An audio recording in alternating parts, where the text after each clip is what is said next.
కోల్కతాలో జూనియర్ డాక్టర్పై హత్యాచారం కేసులో విచారణ వేగవంతం చేసింది సిబిఐ.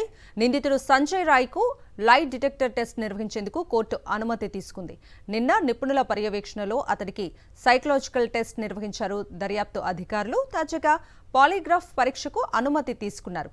రేపు వైద్యుల సమక్షంలో పాలిగ్రాఫ్ టెస్ట్ నిర్వహించనున్నారు.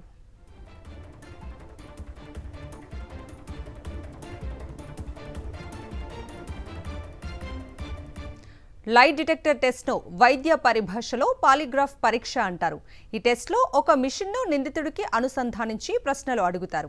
హృదయ స్పందన రేటు, రక్తపోటు, శ్వాసక్రియ, చర్మ వాహకత ద్వారా అతడు చెప్పినవి నిజాలో కావో తెలుసుకుంటారు.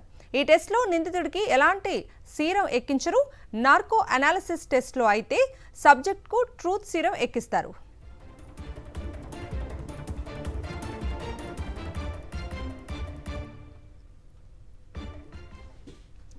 ముడా స్కామ్ కేసులో కర్ణాటక ముఖ్యమంత్రి సిద్ధరామయ్యకు హైకోర్టులో ఊరట లభించింది.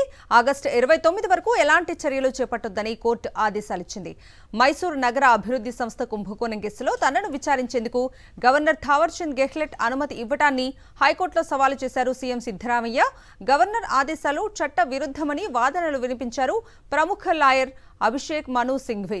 ఈ ఆదేశాల్లో ఎలాంటి మెరిట్ లేదన్నారు. ఈ నేపథ్యంలో ఆగస్టు 29 వరకు ఈ కేసులో ఎలాంటి చర్యలు చేపట్టొద్దని ఆదేశాలను జారీ చేసింది కర్ణాటక హైకోర్టు. దీంతో బుధవారం ఎంపీ, ఎమ్మెల్యేల కోర్టులో సిద్ధరామయ్యకు వ్యతిరేకంగా దాఖలైన పిటిషన్లపై జరగాల్సిన విచారణ నిలిచిపోయినట్టే.